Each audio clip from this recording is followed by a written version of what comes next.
Karena yang namanya academic burnout itu pasti berpotensi lah dialami sama semua pelajar, sama semua pelajar, sama siswa anak-anak, siswa SD, SMP, SMA, bahkan sampai mahasiswa gitu. Bahkan orang yang kerja aja bisa ngalamin burnout. Bahkan terus juga ibu rumah tangga yang misalnya sehari-hari di rumah itu bisa jadi burnout juga karena pekerjaan rumah tangga yang banyak, kemudian juga di rumah aja dia sulit untuk cari stress release, nah itu juga bisa jadi burnout.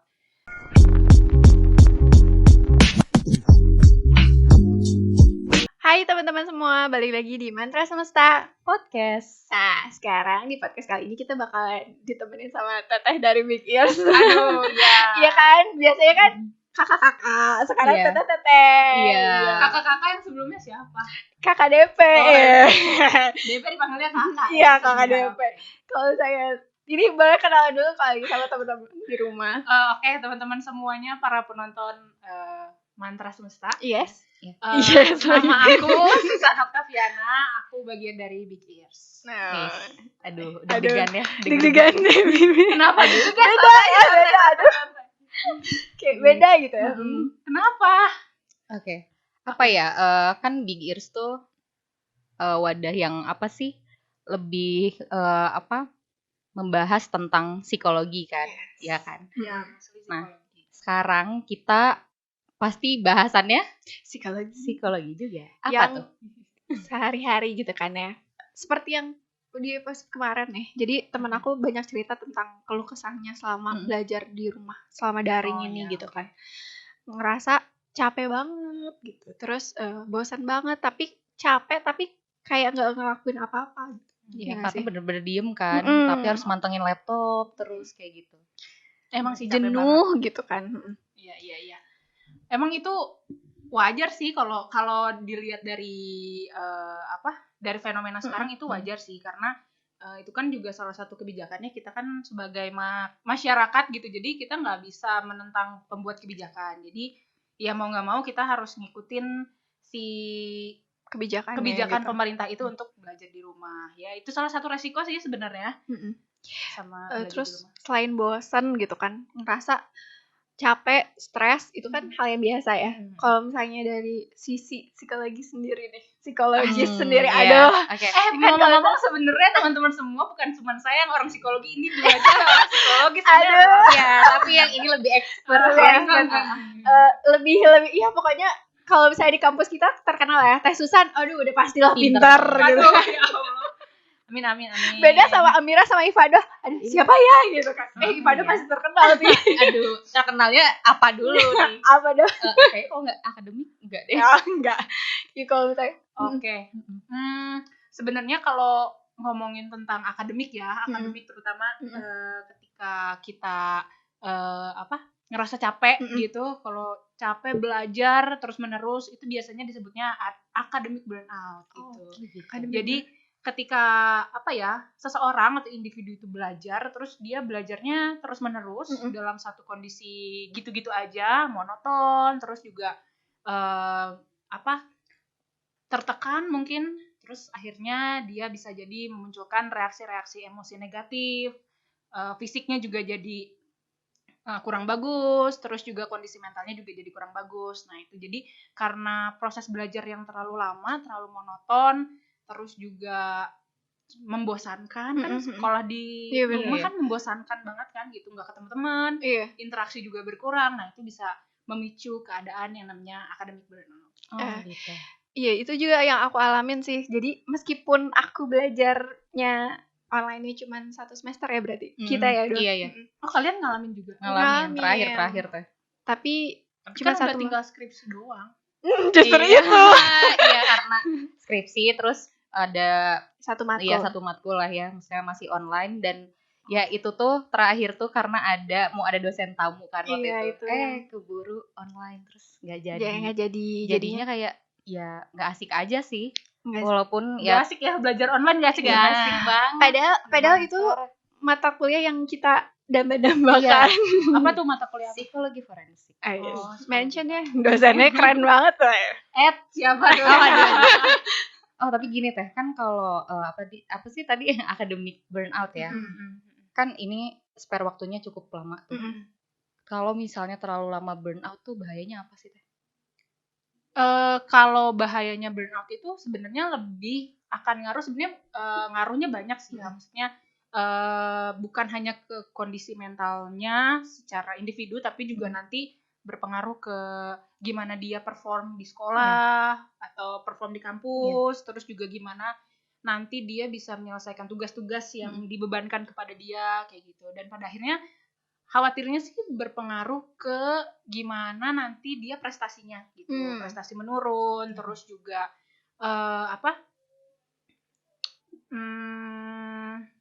bosen, terus juga dia jadi nggak berminat untuk belajar kayak gitu kan, itu bahaya ya. Maksudnya ketika individu dituntut untuk belajar, seharusnya mereka punya motivasi, punya minat. Kan kebayang kalau misalnya anak sekolah atau mahasiswa udah kehilangan motivasi, udah nggak berminat sama belajar, ya ancur-ancuran nilainya, prestasi dan segala macamnya, itu kan bukan pertanda yang baik dari hasil pendidikan gitu. Jadi burnout itu seharusnya sih bisa diatasi. Ngomong bisa diatasi nih ya. Aduh, ini juga banget sih santai. Aduh. Kalau ngomongin belajar tuh rada-rada gimana gitu. Apalagi sama kasus saya belajar gitu. Aduh, aku cuma mau di Ayunda gitu. Aku bukan Najwa Shihab gitu kan, yang menghadapi ujian itu adalah kan harus belajar ya. Karena ada expertnya di sini. Belum. Menuju expert ya Teh. Amin. Gitu Teh. Tete kan tadi sempat mention tuh bisa diatasi kok. Cara ngatasinnya sendiri tuh kayak gimana sih Teh? Cara ngatasinnya banyak sih sebenarnya, tergantung sama masing-masing individu ya, karena kan respon individu itu pasti beda-beda. Tapi yang pasti kita harus aware dulu sih sama keadaan diri kita, karena kadang ya karena udah keasikan belajar, asik banget nih belajarnya, gitu kan. Aduh kan keren ya belajar ya. Jadinya lupa gitu. Lupa sama diri sendiri bahwa ternyata gila nih, gue udah stres banget, udah ngerasa capek banget secara emosional, udah ngerasa capek juga secara fisik gitu, udah sering migrain, udah sakit kepala, udah sakit pinggang, apalagi belajar online kan duduk terus depan komputer, depan PC, nggak pindah-pindah, terus juga interaksi berkurang dan lain sebagainya. Itu kan bisa jadi pemicu emosi-emosi negatif. Bukan hanya sekedar stres atau gimana ya, tapi juga bisa menular juga nih ke lingkungan, orang jadi bisa lebih sensitif gara-gara kelamaan belajar online gitu. Jadi lebih rentan senggol bacok lah, dipanggil sedikit apa sih ganggu kayak gitu. Nah itu dampak-dampak lah dari belajar online yang harus diatasi dengan kita aware nih sama diri kita sendiri. Ini gini, gue udah terlalu capek, oke berarti harus ngapain gitu. Cari stress release-nya gitu ya kalau saya. Anak psikologinya keluar deh. Keren. Stress mulai nih. Apa nih gitu kan. Apa nih stress? Aku aja nggak tahu. Kalau saran dari Teteh sendiri buat ngatasinnya itu gimana? Versi Teteh deh gitu. Kalau versi aku, kalau sejujurnya ya Kak, aku juga pernah ngalamin yang namanya academic burnout. Karena yang namanya academic burnout itu pasti berpotensi lah dialami sama semua pelajar, sama semua pelajar, sama siswa anak-anak, siswa SD, SMP, SMA, bahkan sampai mahasiswa gitu. Bahkan orang yang kerja aja bisa ngalamin burnout. Bahkan terus juga ibu rumah tangga yang misalnya sehari-hari di rumah itu bisa jadi burnout juga karena pekerjaan rumah tangga yang banyak. Kemudian juga di rumah aja dia sulit untuk cari stress release, itu juga bisa jadi burnout. Nah, kalau misalnya versi aku kemarin, ini berdasarkan pengalaman aja sih. Bisa jadi cocok untuk teman-teman semua, bisa jadi juga kurang cocok. Tapi kalau aku biasanya rilisnya olahraga atau cari sesuatu yang lain deh, tapi bukan pelajaran, bukan mata kuliah, bukan jurnal, bukan apapun gitu. Pokoknya escape dulu deh sebentar gitu. Mungkin luangin buat hobi juga kali ya. Iya, boleh. Hobi, masak, jajan gitu kan. Mending masak atau jajan? Iya, yang simpel jajan ya. Jajan. Gitulah. Gitu. Kalau tadi kan banyak juga beberapa orang yang nggak menyadari sebenarnya aku tuh burnout nih. Burnout Amira. Burnout ya. Bener ini. gimana sih caranya aware-nya itu yang agak-agak susah gitu. Kadang-kadang kan udah mulai senggol bacok tadi gitu, tapi orang tuh nggak nyadarin aku tuh kenapa ya ngedeteksinya sebenarnya gimana gitu. gitu ya. Ngedeteksinya sebenarnya itu kembali lagi sih ke kita masing-masing. Maksudnya gini, awareness itu kan di tiap individu kan harus di belajarnya ditumbuhin kayak gitu. Jadi kita lebih apa ya, lebih sadar ke dalam diri kita sendiri gitu. Jadi kalau misalnya udah muncul kesenggol, udah muncul perasaan yang apa nggak nyaman kayak gitu ya, udah ngerasa tadi kalau Amira bilang, aduh gue capek banget nih tapi seharian tuh nggak ngapa-ngapain. Nah itu harus dicari tahu, oh ini gue kenapa nih kok capek banget gitu. Padahal sehari-hari cuman rebahan doang misalnya kayak gitu, atau padahal cuman mantengin Zoom doang nih, ngedengerin dosen misalnya kayak gitu, atau cuman ngerjain tugas doang ketak-ketik tapi kok capek banget. Nah itu harus diidentifikasi nih kenapa nih gue nih kayak gitu.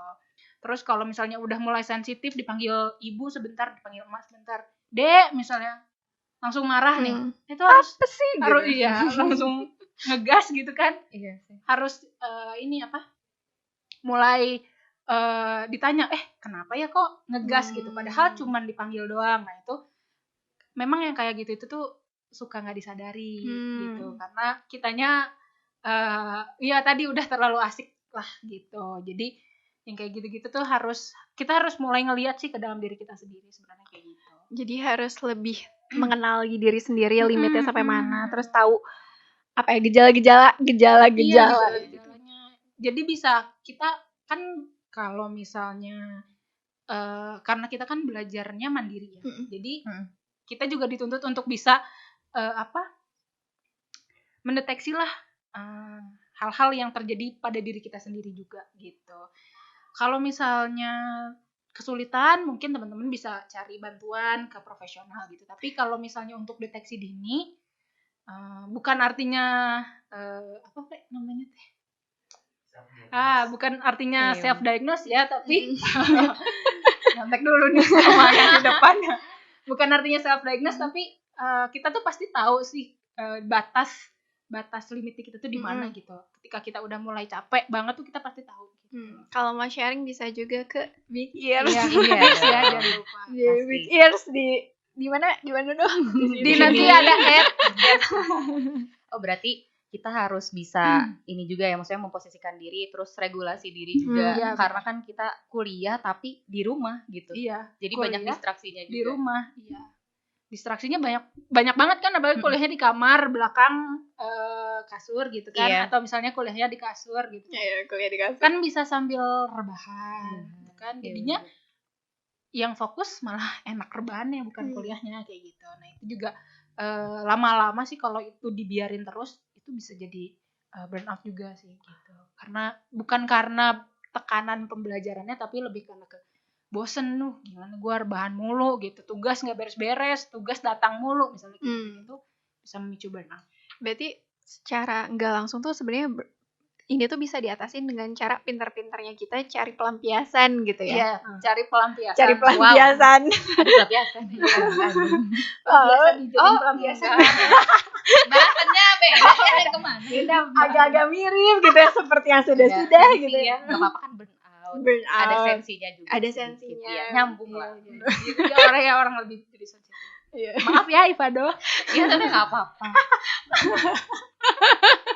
Balik lagi. Tapi jadi lebih pengen aduh merasa terpanggil. Aduh udah merah mukanya Ivado teh, kasihan deh. Oke. Tapi banyak ini ya teh, maksudnya kemarin sempat dengar juga kasus tuh kayak misalnya kuliah online nih, tapi ya mereka depan laptop, cuman si kamera sama si suaranya di mute, terus kameranya dimatiin, terus kayak udah aja ditinggal, jadi sebenarnya nggak kuliah tuh. Itu gimana ya teh, maksudnya? Iya, itu salah satu kerugian sih kalau menurut aku ya, salah satu kerugian dari kuliah online, karena nggak ada pengkondisian sih. Gitu. Mungkin di satu sisi kita ngerasain yang namanya kuliah online, oh iya jadi lebih santai, jadi lebih fleksibel misalnya kayak gitu.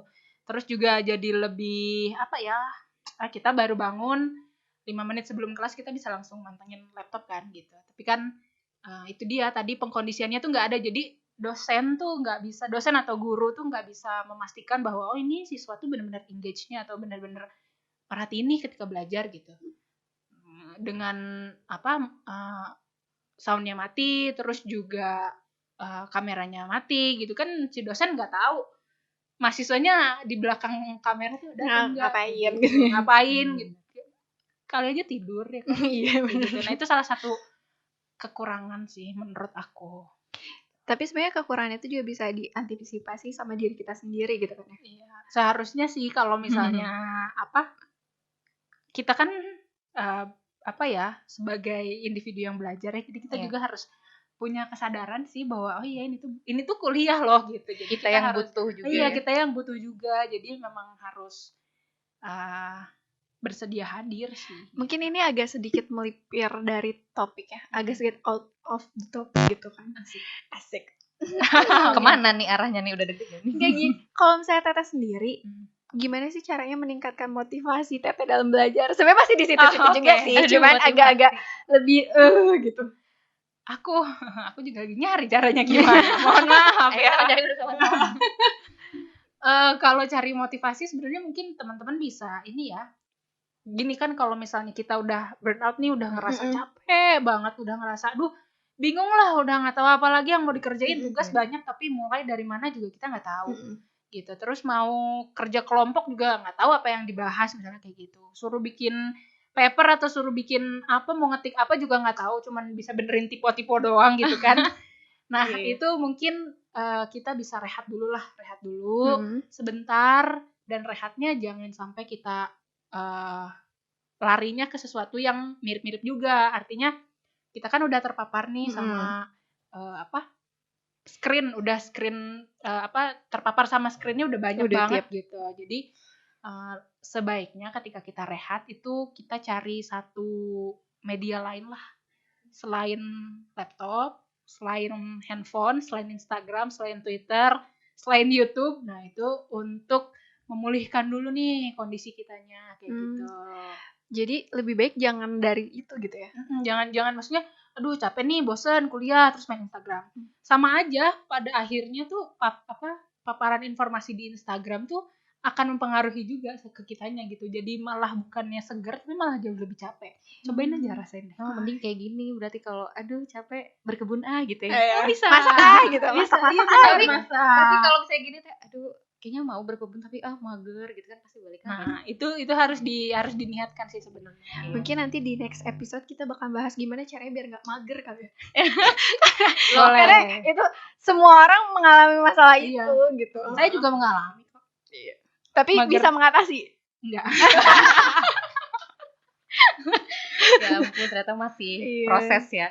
Aduh, ternyata udah banyak banget yang kita bahas sama Teh Susan. Iya dong. Ya dari mulai apa itu yang kita alami selama ini gitu kan, Teh Susan menjelaskan juga. Terus gimana caranya mengatasinya. Terus tips dan triknya juga dari Teh Susan tadi. Ingat ya, kalau misalnya udah capek belajar, jangan langsung main lagi Instagram atau Twitter atau main games di PC atau di laptop atau di handphone kalian, tapi coba keluar gitu kan. Saya di halaman-halaman rumah juga nggak apa-apa gitu kan ya Teh. Iya, di halaman rumah, lihat kucing lewat, lihat lalu lalang motor, itu sebenarnya bisa healing sih daripada kita udah terpapar sama screen, udah banyak, udah dosen ngomong bla bla bla bla bla, terus kita habis itu main game yang musiknya jedak-jeduk juga. Nah, itu juga malah bikin makin pening gitu. Malah bikin diri kita tuh makin penuh gitu. Lebih baik yang udah penuh tadi udah keserap nih, kita healing dulu sebentar, baru nanti balik lagi kayak gitu. Itu akan bikin kita jauh lebih fokus juga sebenarnya, jauh lebih fokus, jauh lebih mindful ke kitanya. Jadi kuliah tuh bukan cuma sekedar memenuhi administrasi hadir ya, tapi juga benar-benar hadir jiwa raga gitu. Buat yang suka tipsen, udah nggak bisa ya. Soalnya kalian ngaku. Aduh, nggak tahu ya. Apa itu tipsen? Aduh, bahasa apa itu tipsen? Itu aku nggak pernah tipsen. Ya jangan. Ya percaya Teh Susan mah nggak pernah tipsen. Suka tipsen mulai sudah. Yang di depan saya kayaknya tipsen semua. Oke, jadi gitu. Jadi gitu teman-teman semuanya. Kalau misalnya kalian ada saran apalagi yang harus kita bahas gitu sama Teh Susan atau sama KDP KDP mana suaranya? Jadi sebisa mungkin menghindari gadget ya. Mm-mm. Pokoknya di list aja tadi ya yang udah Teh Susan kasih tahu, karena kan kita juga nggak tahu ya sampai kapan pandemi ini akan Iya. terus berlanjut, teman-teman. Jadi Iya. semangat terus yang kuliah online. Jangan lupa terapkan pola hidup sehat. Nah, itu paling penting sih. Minum pakai air masker. Dan supaya tetap waras. biar tetap waras. Jangan lupa kalau ada unek-unek mau Iya. cerita. Keren, benar. Di follow, Tolong di diingat. cheers. Pokoknya nggak mau tahu. Jangan Amin. lupa juga di subscribe sama di like, di komen, Iya. terus di share juga video ini ke teman-teman kalian biar bermanfaat bagi kita semua. Oke. Amin. Segitu dulu aja dari aku, Amira, terus Dari Susan. Saya Ivado. sampai ketemu di episode selanjutnya. Dadah. I know I'll never have shit. Nights low in a pit. Ay, bury me for what